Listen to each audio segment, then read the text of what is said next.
Miss Beamer. First of all, I'd just like to say a big thank you to everybody who wished Luke and I congratulations on our baby news. All your love and support really means a lot to us, and we're really excited for this new season.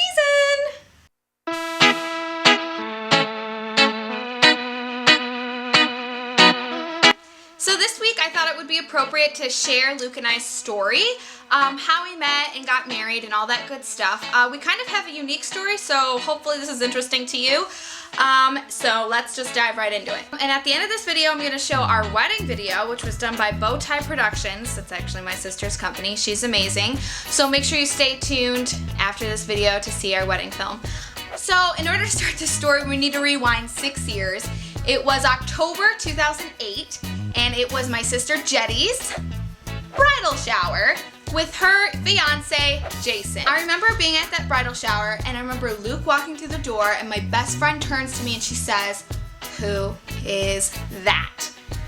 And I looked at her and I said, "I don't know, but I'm gonna find out." So I sneakily, not so sneakily, went up to my sister and I was like, "Hello, introduce us." And it turns out that was Jason's younger stepbrother. So they were family, and I was like, "Oh, okay." And then I realized he was 18, he was a freshman in college, this is never gonna work. I was only 14 at the time, a freshman in high school. So fast forward a couple months, it's December, and both of Jetty and Jason's family are going to Mexico for their destination wedding. And Mexico was a whirlwind romance for Luke and I. It was so totally innocent. I mean, we never kissed, we never hugged, we never even held hands, but we just like really liked each other and were crushing on each other hardcore. Wow. So we spent every day at the beach together, at the pool together, stargazing at nighttime, and you know, everyone could just tell like, oh, those kids, they really like each other, like, ho ho ho, you know. So then we get back to the United States of America, and Luke goes back to college, I go back to high school, and at the time I was not allowed to date, let alone date a guy that was 4 years older than me. And I didn't really understand that at the time. You know, I didn't understand why my parents wouldn't let me date. I thought it was a ridiculous rule. So, that being said, I secretly dated Luke behind my parents' back. Yeah, that was a bad decision to say the least. Let's just put it this way, I now understand why my parents didn't want me to date. They were protecting my heart, because the heart is a fragile piece of a person and it can be broken very easily. So Luke and I secretly dated for 2 months, and the guilt was just eating me up inside because my mom had mentioned how proud she was of me for not dating Luke even though I wanted to, for making the mature decision, you know, for respecting them and obeying them.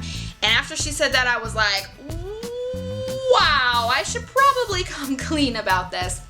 So I broke things off with Luke, and I told my parents, and they of course were not happy with me, but they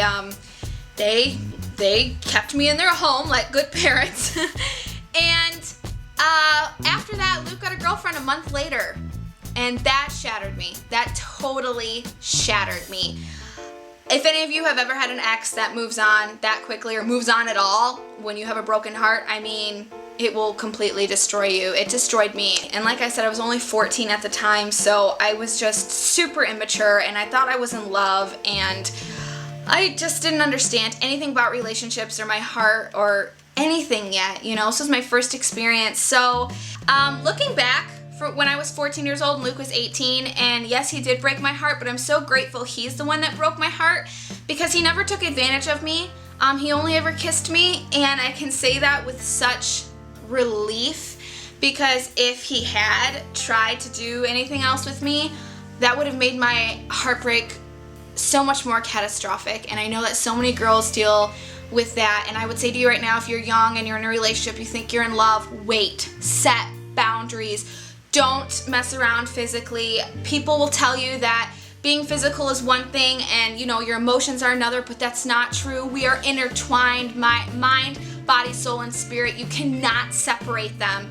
And once you give yourself to someone, they have a part of you forever. And a lot of people might tell you, oh, you know, it's no big deal, but trust me, it is.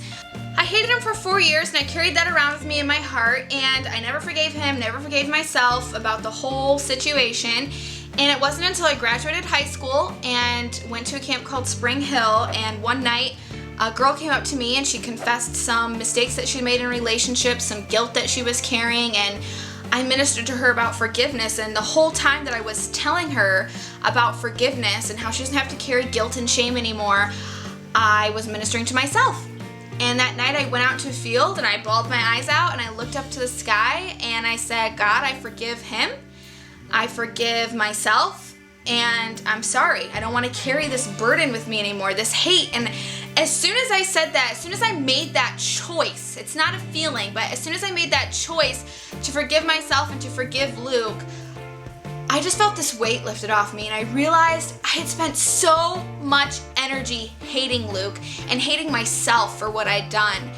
And it was an amazing feeling to have that burden lifted. But of course it was put to the test. Fast forward, so now we're in December 2012. Jetty and Jason want their families to get together for Christmas. So we get together for Christmas, and a little bit of that old flare is sparking up in me, that hatred. I'm like, oh, I really don't want to go. I don't want to see him. But I'm like, remember, forgiveness, forgiveness. Like I said, forgiveness is not a feeling, it's a choice. So we go, and Luke is in the kitchen cooking gourmet. He's like making lamb or something amazing. And my mom's like, oh, wow, he's such a catch. And I'm like, why would you say that? Hello, I had a broken heart for 4 years. I'm still healing. And slowly but surely throughout the night I realized, oh, he kind of is a catch. He tells the story much differently. He's the one that was nervous, not me. I'm the catch, not him. So, that night there was a lot of chemistry, a lot of attraction between us, and we both just really wanted to get to know each other. So we stayed up all night talking on Christmas. We stayed up till 8 a.m. talking. I don't even know what we were talking about. We were laughing, we were crying, we got stuff out in the open, and I'm pretty sure that's the most my husband actually has ever talked to me, because he does not talk that much, and now that I'm thinking of it, that was probably the longest conversation we've ever had to date. So that's okay though. So that night I laid it all out there. I said, you broke my heart 4 years ago, don't do it again. And he said he was sorry, and I told him that I had forgiven him and blah, blah, blah. So then every weekend after that, Luke would drive up from Kalamazoo. He was going to Western Michigan University at the time. He'd drive up to Charlevoix to visit me and to pursue me and to date me. And we fell in love. And I turned 19 in April of 2013. And then Luke and I got engaged that August. And we got married in Italy September 24th, 2013. And yes, I am a young bride. I'm a young wife, and I'm going to be a young mom, and I honestly could not be prouder. This is something that means so much to me. I understand that we all have different hopes and dreams. For some women, it's a career. For some women, it's marriage and children. For some women, they want to write a book or go to the moon. Whatever yours is, be proud of it. You shouldn't let anyone shame you. It was the right decision for us, and I'm really, really proud of our decision to get married. Even though a lot of people, even in our family, were telling us it wasn't a good idea, it was.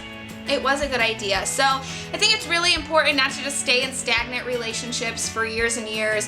When you know, you know. And if you know, you should get married. Marriage is super important, and today in our culture, people push the message of casual sex more than they do of marriage, and I just think that's so wrong and sick. Now I'm going to show you guys our wedding film. Like I said, we got married in September of 2013 in Italy. It was a beautiful wedding. I'm so happy I skipped out on all the drama of a real wedding. Oh my Lord, totally not for me. But my sister shot this wedding. It was her first wedding film that she shot, and now she has her own company. She is amazing. Check her out. And then this song that's used in the film is my big sister, Jetty Ray, and she wrote the song for her husband, Jason, but this song meant a lot to Luke and I, because we had fallen in love when we were younger, and then we fell in love again 4 years later.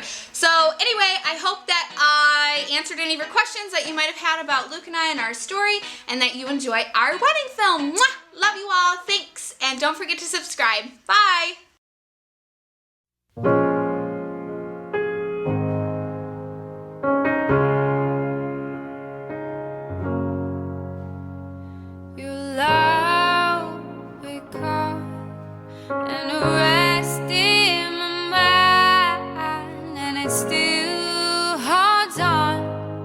After all this time, through heaven and hell, we stood.